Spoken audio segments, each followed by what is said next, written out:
As साहित्य academy में आप सभी का हार्दिक स्वागत है और मैं उम्मीद करता हूं कि आप सभी लोग सकुशल और आनंद पूर्वक होंगे।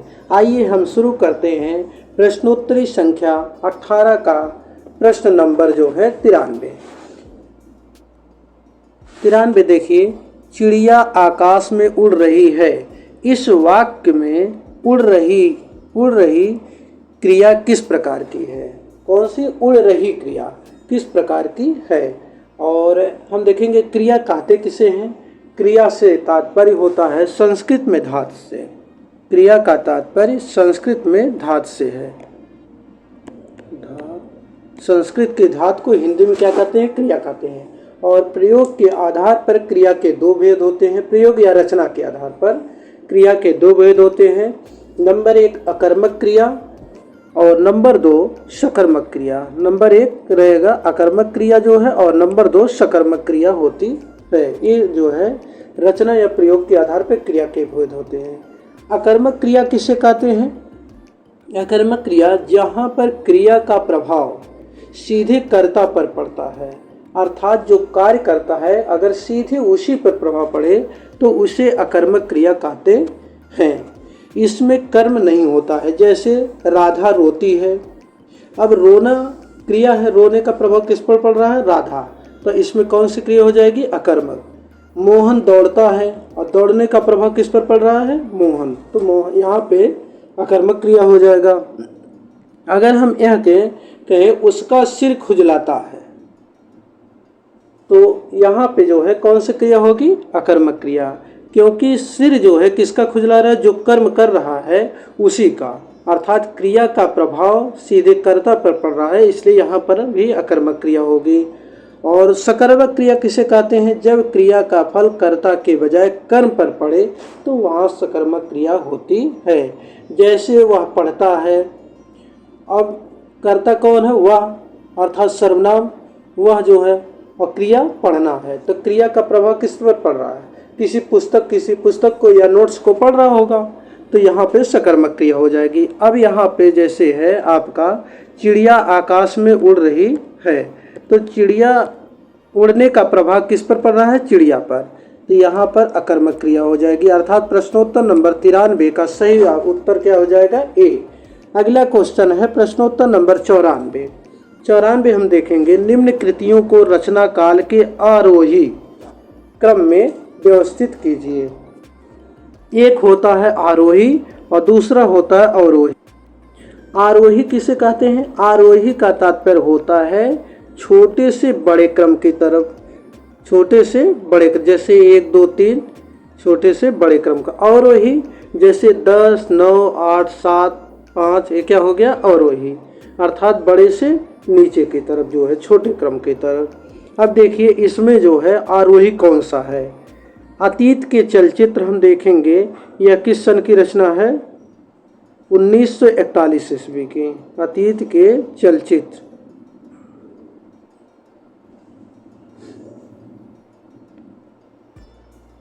अतीत के चलचित्र कब की है? 1941 ईस्वी की रचना है या 1941 ईस्वी जो है। स्मृत की रेखाएं 1943, स्मृत की रेखाएं 1943 ईस्वी जो है। पथ के साथी, अतीत के चलचित्र, स्मृत की रेखाएं, पथ के साथी, मेरा परिवार। पथ के साथी 1956 की है। पथ के साथी 1956 ईस्वी, 1956 ईस्वी। और मेरा परिवार जो है मेरा परिवार 1972।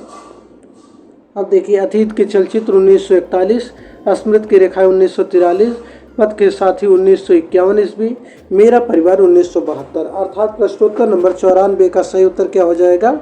डी। अब अगला क्वेश्चन हम देखेंगे प्रश्नोत्तर नंबर 95। देखिए, मेरी असफलताएं किसकी आत्मकथा? तो मेरी असफलताएं बाबू गुलाब राय की आत्मकथा, अर्थात प्रश्नोत्तर नंबर 95 का सही उत्तर क्या हो जाएगा? डी। अब अगला देखेंगे हम, अब यह देखेंगे मेरी असफलताएं बाबू गुलाब राय की आत्मकथा है और यह 20वीं शताब्दी में लिखी गई थी। कब लिखी गई? 20वीं शताब्दी में, 20वीं शताब्दी में लिखी गई थी। इसमें यह जंग और विनोद की शैली में लिखी गई आत्मकथा है। किस शैली में? जंग और विनोद। यह जंग और विनोद की शैली में लिखी गई आत्मकथा है। अगला क्वेश्चन हम देखेंगे प्रश्नोत्तर नंबर 96 जो है, प्रश्नोत्तर नंबर 96 देखेंगे, भारत भारती किसकी रचना है? तो भारत भारती जो है किसकी रचना है? प्रश्नोत्तर नंबर 96। तो यह मैथिली शरण गुप्त की रचना है, जो उन्होंने सन 1912 ईस्वी में लिखा था। किसकी रचना है? मैथिली शरण गुप्त की, और 1912 ईस्वी में लिखा गया था। अर्थात प्रश्नोत्तर नंबर 96 का सही उत्तर क्या हो जाएगा? सी। देखिए, निम्नलिखित सूचियों को सुमेलित कर सही सुमेलित के। सिंहावलोकन किसकी रचना है? यशपाल की। प्रवास की डायरी हरिवंश राय बच्चन की। प्लाट का मोर्चा शमशेर बहादुर सिंह के। घुमक्कड़ शास्त्र राहुल सांकृत्यायन का। अर्थात ए का 3, 2 का 2, ए का 3 और बी का 2, ए का 3, ए का 3, बी का 2। अर्थात यहाँ पे क्या सही हो जाएगा? डी, ए का 3, बी का 2, ये जो है सही हो जाएगा जो है। अब अगला क्वेश्चन हम देखेंगे प्रश्नोत्तर नंबर 98। देखिए, अंधा युग किसकी रचना है? प्रश्नोत्तर नंबर 98 हम देखेंगे अंधा युग किसकी रचना है। तो अंधा युग सन 1955 ईस्वी में लिखित धर्मवीर भारती जी की रचना है। अंधा युग का प्रकाशन हुआ था 1955 ईस्वी में।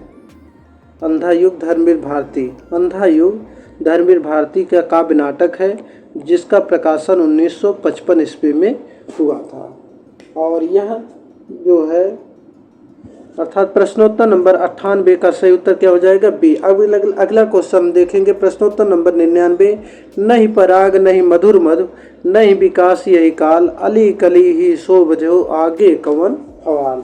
यह महाराजा जय सिंह को उपदेश देने के लिए, अर्थात महाराजा जय सिंह के विषय में जो है बिहारी जी ने कहा था। और इसमें क्या होता है? अन्योक्त। इसमें क्या वो सही ऑप्शन हो जाएगा बी, अर्थात अन्योक्त अलंकार। अन्योक्त अलंकार की परिभाषा होती है जब कारण कहीं और का हो और कार्य कहीं और का हो, तो वहाँ पे अन्योक्त अलंकार होता है। अर्थात प्रश्नोत्तर नंबर 99 का सही उत्तर क्या हो जाएगा? बी। अगला हम क्वेश्चन देखेंगे प्रश्नोत्तर नंबर 100। देखिए, निम्नलिखित कहानियों में भीष्म साहनी की कहानी का चयन कीजिए। इसमें से जो भीष्म साहनी की कहानी हो, तो चीफ की दावत किसकी कहानी है? भीष्म साहनी की। अर्थात प्रश्नोत्तर नंबर 100 का सही उत्तर क्या हो जाएगा? सी। और आकाशदीप जयशंकर प्रसाद की कहानी है।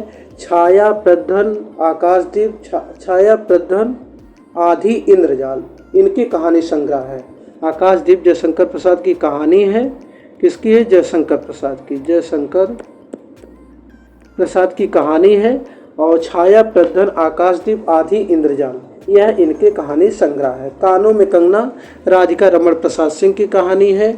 और प्रायश्चित कहानी के लेखक मुंशी प्रेमचंद जी हैं। कौन है? मुंशी प्रेमचंद जी हैं।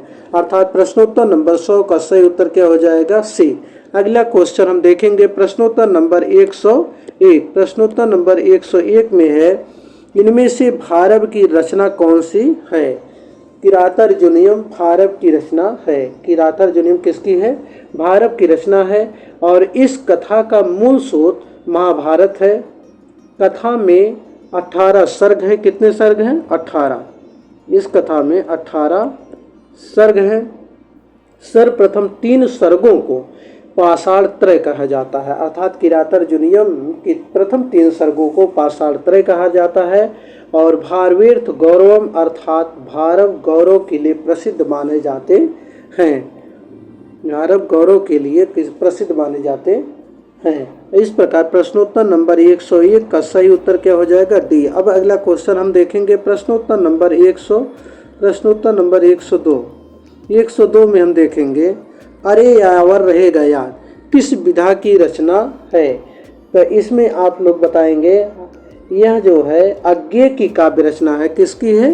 अज्ञेय की काव्य रचना है। और यह यात्रा वृत्त विधा की रचना है। अर्थात प्रश्नोत्तर नंबर 102 का सही उत्तर क्या हो जाएगा?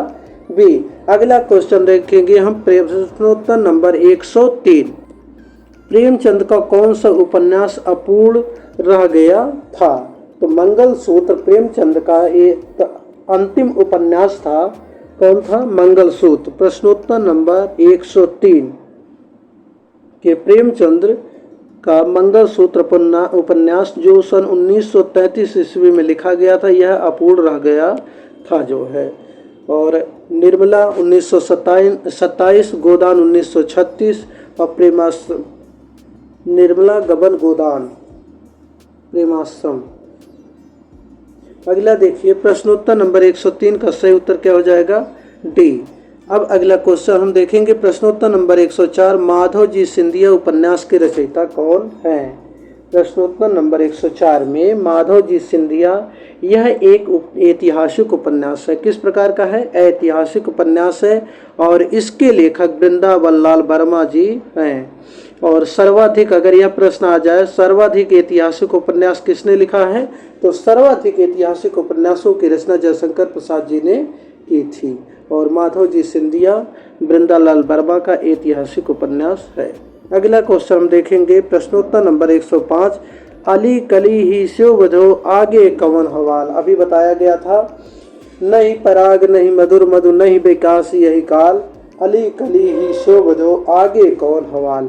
यह पंक्ति के रचयिता कौन है?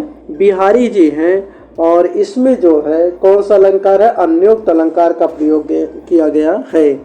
तो इसमें प्रश्नोत्तर नंबर 105 का सही उत्तर क्या हो जाएगा? ए। अब अगला क्वेश्चन हम देखेंगे प्रश्नोत्तर नंबर 106। देखिए, निम्न सूचियों को सुमेलित करते हुए सही कोड का चयन कीजिए। सरस्वती पत्रिका के संपादक कौन थे? महावीर प्रसाद द्विवेदी जी जो है, जो सन 1903 ईस्वी से सन 1920 ईस्वी तक सरस्वती पत्रिका का संपादन किया। सारिका के संपादक जो है कमलेश्वर थे। सारिका पत्रिका के संपादक कमलेश्वर। कादम्बनी राजेंद्र अवस्थी और हंस का संपादन मुंशी प्रेमचंद जी ने सन 1903 ईस्वी में किया था। इस प्रकार प्रश्नोत्तर नंबर 106 का सही उत्तर क्या हो जाएगा? ए। अब अगला क्वेश्चन हम देखेंगे प्रश्नोत्तर नंबर 107, इनमें से भारतीय ज्ञानपीठ पुरस्कार किस कवि की कृति पर नहीं मिली थी? इसमें यह बताना है कि निम्न में से कौन ऐसा साहित्यकार है जिसको भारतीय ज्ञानपीठ पुरस्कार नहीं मिला था। और भारतीय ज्ञानपीठ पुरस्कार किसको किसको मिला था? देखिए, च्यूकी यामा नरेश निर्मल, च्यूकी यामा, च्यूकी, ये क्या है बेटा? च्यूकी यामा नरेश निर्मल, च्यूकी यामा नरेश निर्मल, कुंवर का है, कुंवर अमर श्री को ज्ञान प्राप्त हुआ। च्यूकी, ची से चिदम्बरा, ऊ से उर्वशी, की से कितने नाम कितनी बार, यामा से यामा, नरेश से नरेश मेहता, निर्मल वर्मा, कुंवर नारायण, अमरकांत, श्रीलाल शुक्ल। अब देखिए, सर्वप्रथम ज्ञानपीठ पुरस्कार चिदम्बरा पर सुमित्रानंदन पंत जी को सन 1968 ईस्वी में मिला था। उसके बाद उर्वशी पर रामधारी सिंह दिनकर जी को 1972 में मिला। कितनी नावों में कितनी बार पर अज्ञे को 1978 ईस्वी में मिला। उसके बाद यामा पर महादेवी वर्मा जी को जो है मिला था सन 1982 ईस्वी में ज्ञानपीठ पुरस्कार। फिर नरेश मेहता को इसके बाद यहीं के बाद से अर्थात 1982 के बाद संपूर्ण साहित्य पर ज्ञानपीठ पुरस्कार मिलने लगा।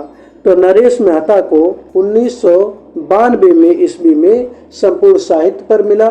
फिर 1999 में निर्मल वर्मा को संपूर्ण साहित्य पर मिला। फिर 2005 ईस्वी में कुंवर नारायण को उनके संपूर्ण साहित्य पर मिला। फिर 2009 ईस्वी में अमरकांत और श्रीलाल शुक्ल को जो है संपूर्ण साहित्य पर साहित्य अकादमी पुरस्कार मिला। अगर क्वेश्चन यह आ जाए किस सन से जो है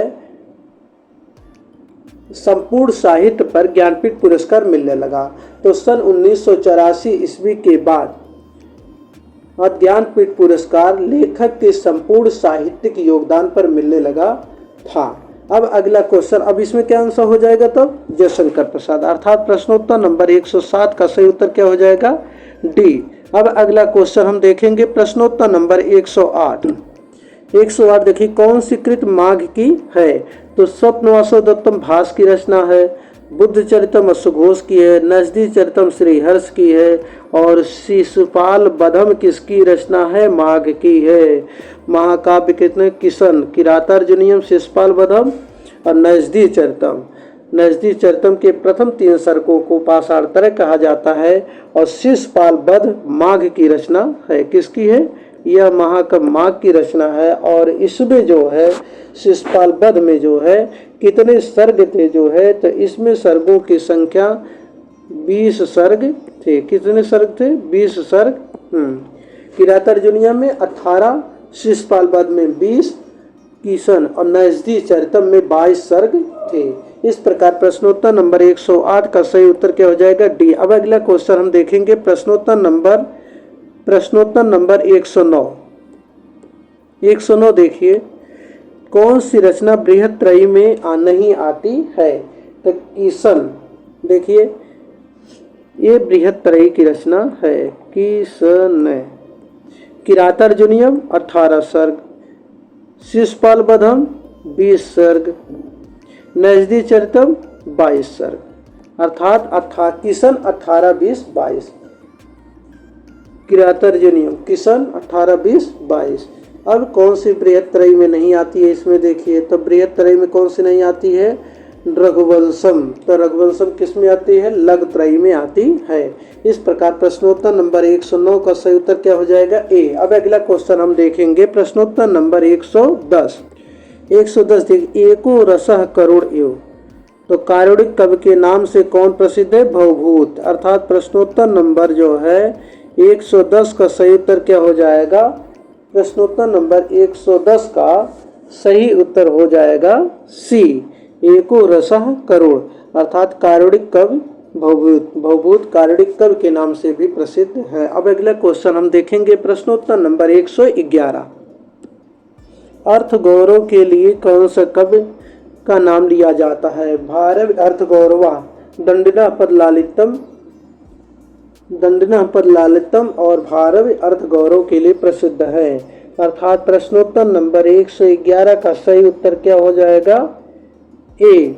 भारव किसके लिए प्रसिद्ध है? अर्थ गौरव के लिए प्रसिद्ध है। घंटा माघ और महाकाव्य माघ घंटा कवि के लिए प्रसिद्ध हैं, और दंडी पदलालित्य के लिए। इस प्रकार अब अगला क्वेश्चन हम देखेंगे प्रश्नोत्तर नंबर 112। पदलालित्य के लिए किस कवि को जाना जाता है? तो दंडी को पदलालित्य के लिए जाना जाता है। इस प्रकार प्रश्नोत्तर नंबर 112 का सही उत्तर क्या हो जाएगा? बी। अब अगला क्वेश्चन है प्रश्नोत्तर नंबर 113। देवी अप में कौन सी संधि है? अब देखेंगे देवधन अप। देवधन अप, देखिए इसका विच्छेद करेंगे तो क्या हो जाएगा? देवधन अप, देवधन अप, देवी अप। ओह सॉरी बेटा, देवी अप है ना। अग्रह देवी अप में देखिए पूर्व रूप संधि हो जाती है। कौन सी? पूर्व रूप संधि हो जाएगी। अर्थात प्रश्नोत्तर नंबर 113 का सही उत्तर क्या हो जाएगा? ए। अब अगला क्वेश्चन हम देखेंगे प्रश्नोत्तर नंबर 114। करड़िया में कौन सा प्रत्यय है? तो करड़िया में जो है अनियर प्रत्यय होगा। कौन सा? अनियर प्रत्यय। अर्थात प्रश्नोत्तर नंबर जो है 114 का सही उत्तर क्या हो जाएगा? बी। अब अगला क्वेश्चन है प्रश्नोत्तर नंबर 115।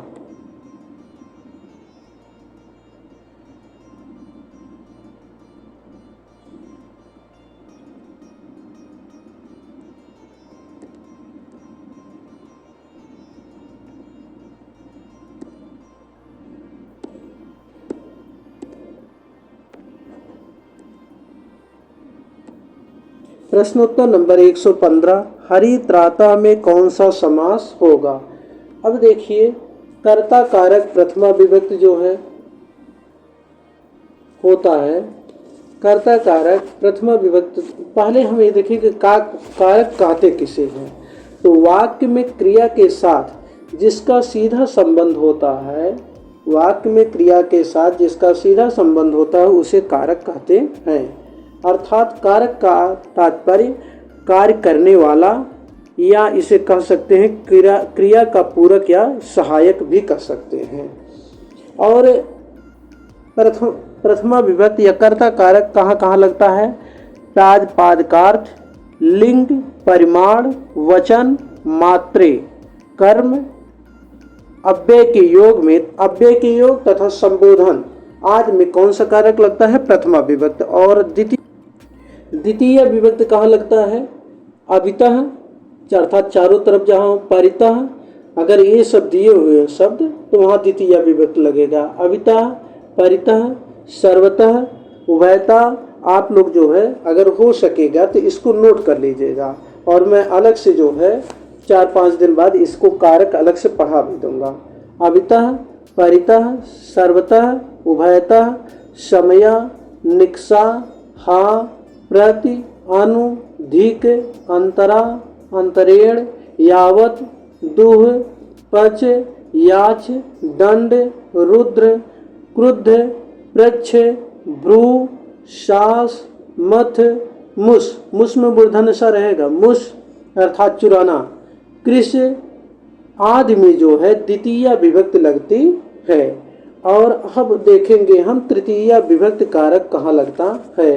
तो तृतीय विभक्ति क्या होता है?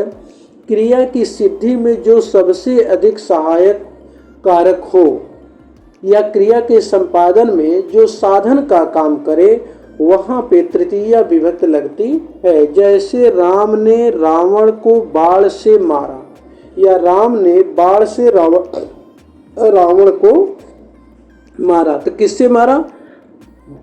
बाण से मारा, कारण से के द्वारा तृतीय विभक्ति। अब देखिए सहार्थे में तृतीय विभक्ति लगता है।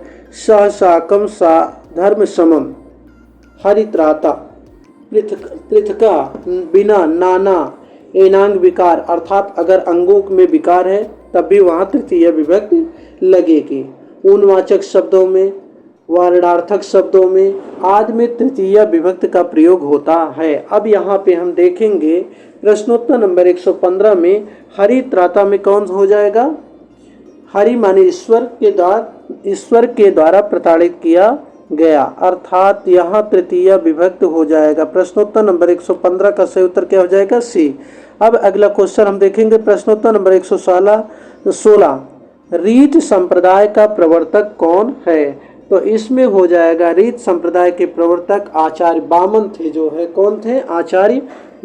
देखिए रीत संप्रदाय के प्रवर्तक कौन थे? तो रीत संप्रदाय के प्रवर्तक आचार्य वामन थे। वामन ने काव्य गुण के साथ रीत संप्रदाय की भी स्थापना की थी। रीत शब्द, इन्होंने कहा कि रीत शब्द रिंग धातु से निष्पन्न अर्थात उत्पन्न हुआ है, जिसका तात्पर्य है, जिसका अर्थ या तात्पर्य क्षरण होता है। वामन के अनुसार रीयते क्षरित वांग मधु धरोति इति रीति, अर्थात जिसके प्रयोग से बाड़ी में मधुरता की वर्षा करने लगती है उसे रीत धारा कहते हैं। रीत का तात्पर्य क्या होता है? प्रणाली, मार्ग, पथ अथवा शैली। रीत का तात्पर्य क्या होता है? प्रणाली, मार्ग, पथ अथवा शैली। और आचार्य वामन जी ने रीत संप्रदाय के विषय में कहा विशिष्ट पद रचना रीति, अर्थात विशेष प्रकार की पदावली की रचना को रीत कहते। आगे उन्होंने ही कहा रीतरात्मा काव्यस। और भरत मुनि ने कहा था रीत संप्रदाय के संबंध में अत्राह प्रवृत्ति रीति कस्मादिति। इस प्रकार जो है प्रश्नोत्तर नंबर 116 का सही उत्तर क्या हो जाएगा? डी। रीत संप्रदाय के प्रवर्तक कौन है? आचार्य वामन। अब अगला क्वेश्चन हम देखेंगे प्रश्नोत्तर नंबर 117। एसाम रूप में इदम नपुंसक लिंग का किस वचन का प्रयोग किया गया है? तो इसमें क्या हो? षष्ठी विभक्त बहुवचन का प्रयोग हो जाएगा। अगला क्वेश्चन हम देखेंगे प्रश्नोत्तर नंबर 118 का फल शब्द रूप फल के किस विभक्त का है? अब देखिए फलम फले फलान, फलम फले फलान, फलेन फलाभ्यम, फलय, फलेन फलाभ्यम, फलय। तो क्या हो जाएगा? फलम फले फलान, फलम फले फलान, फलम फले फलान। फलेन फलाभ्यम फलय अर्थात तृतीय विभक्त बहुवचन हो जाएगा। अर्थात प्रश्नोत्तर नंबर 118 का सही उत्तर क्या हो जाएगा? ए, तृतीय विभक्ति बहुवचन। अब अगला क्वेश्चन हम देखेंगे प्रश्नोत्तर नंबर 119। 119 में देखिए, भवन्तु रूप है भू धातु के किस वचन का रूप है? भवन्तु रूप भू धातु के किस वचन का है? तो यह लट लकार प्रथम पुरुष बहुवचन का रूप है। अब देखिए, भवत लट लकार प्रथम पुरुष बहुवचन का होगा। जैसे भवत भवताम भवंत, क्या हो जाएगा? भवत भवताम भवंत, पठत पठताम पठंत, सरित सरिताम सरंत सरित। यह हो जाएगा प्रश्नोत्तर नंबर सरित कर रहे हैं। पठत पठताम पठंत, भवत भवताम भवंत, अर्थात लट लकार प्रथम पुरुष बहुवचन हो जाएगा। अब अगला क्वेश्चन हम देखेंगे प्रश्नोत्तर नंबर 120। सरित्सु रूप सरित शब्द के किस विभक्ति का रूप है? अब देखिए हम क्या देखेंगे, सरिता सरितो सरिता, सरितम सरितो सरिता, सरिता सरितभ्यम सरितभ्यी, सरिते सरितभ्यम सरितभ्यः, सरितः सरितभ्यम सरितभ्यः, सरिते सरितो सरिताम, सरिति सरितो सरितस्, सरिति सरितो सरितस्, अर्थात सप्तमी विभक्ति बहुवचन हो जाएगा। अर्थात 120 का सही उत्तर क्या हो जाएगा? ए। अब अगला क्वेश्चन हम देखेंगे प्रश्नोत्तर नंबर 121। आचार्य क्षेमेंद्र की कृति कौन सी है? औचित्य विचार चर्चा किसकी रचना है? औचित्य विचार चर्चा किसकी रचना है? क्षेमेंद्र की कृति है। औचित्य विचार चर्चा क्षेमेंद्र की कृति है। अर्थात प्रश्नोत्तर नंबर 121 का सही उत्तर क्या हो जाएगा? डी। और अब देखेंगे नाट्य शास्त्र किसकी है? भरत मुनि की है। सरस्वती कंठाभरण जो है आचार्य भोज की है। और 10 रूपक धनंजय कवि की रचना है। अब अगला क्वेश्चन हम देखेंगे प्रश्नोत्तर नंबर 122। कबीरा खड़ा बाजार में किसकी नाट्यकृति है? तो कबीरा खड़ा बाजार में भीष्म साहनी जी की नाट्यकृति है। अब अगला क्वेश्चन है इस प्रकार प्रश्नोत्तर नंबर 22 का क्या हो जाएगा? ए। अगला क्वेश्चन प्रश्नोत्तर नंबर 123। महेंद्र नाथ और सावित्री मोहन राकेश के किस नाटक के पात्र हैं? यह मोहन राकेश का बहुत ही प्रसिद्ध नाटक था। यह है आधे अधूरे, मोहन राकेश का आधे अधूरे नाटक, जिसमें महेंद्र नाथ और सावित्री इसके प्रमुख पात्र के रूप में है। और आषाढ़ का एक दिन नाटक मोहन राकेश का, यह इसका प्रमुख पात्र कौन है? कालिदास है। आषाढ़ का एक दिन का प्रमुख पात्र कालिदास है। इस प्रकार प्रश्नोत्तर नंबर 123 का सही उत्तर क्या हो जाएगा? बी। अब अगला क्वेश्चन हम देखेंगे प्रश्नोत्तर नंबर 124। अरुण यह मधुमेह देश हमारा प्रसाद के किस नाटक का गीत है? तो यह जयशंकर प्रसाद के नाटक चंद्रगुप्त जो सन 1931 ईस्वी में लिखा गया था। किस सन में? 1931 ईस्वी में लिखा गया था, उसका है। इस प्रकार प्रश्नोत्तर नंबर 124 का सही उत्तर क्या हो जाएगा? सी। अब अगला क्वेश्चन है प्रश्नोत्तर नंबर 125। 125 में हम देखेंगे इनमें से कौन सी रचना की औपन्यासिक कृत का नाम रुकोगी नहीं राधिका है? इनमें से किस रचनाकार की औपन्यासिक कृत का नाम रुकोगी नहीं राधिका है? रुकोगी नहीं राधिका यह उपन्यास उषा प्रियमवदा जी की है। किसकी है? उषा प्रियमवदा जी की है। अर्थात प्रश्नोत्तर नंबर 125 का सही उत्तर क्या हो जाएगा? डी। अर्थात प्रश्नोत्तर नंबर 125 का सही उत्तर क्या हो जाएगा? डी, उषा प्रियमवदा जी। क्या हो जाएगा? डी, उषा प्रियमवदा। इसमें डी हो जाएगा उत्तर जो है। और मन्नू भंडारी की एक काव्य नाटक का नाम है उपन्यास, और इसी नाम से इन्होंने नाटक भी लिखा है, महाभोज। यह मन्नू भंडारी की कृति है। और चितकोबरा है मृदुला गर्ग का है। और मृणाल पांडे का एक औपन्यासिक कृति है विरुद्ध। क्या है? वो विरुद्ध। इस प्रकार प्रश्नोत्तर नंबर 125 का डी ऑप्शन सही हो जाएगा। अब अगला जो है इसके आगे का क्वेश्चन प्रश्नोत्तरी संख्या 19 में जो है करवाया जाएगा। आप सभी को बहुत बहुत धन्यवाद जो है पूरा वीडियो देखने के लिए। इसी प्रकार से जो है अब मुझे लगता है, उम्मीद है, अब 2-3 दिन पहले पेपर में निकला था, देखिए हिंदुस्तान में जो है, और मैं कल शेयर कर दूंगा या आज शाम तक शेयर कर दूंगा। सरकार ब्यौरा मांग रही है, हो सकता है अब जल्दी ही पेपर आप लोगों के हों।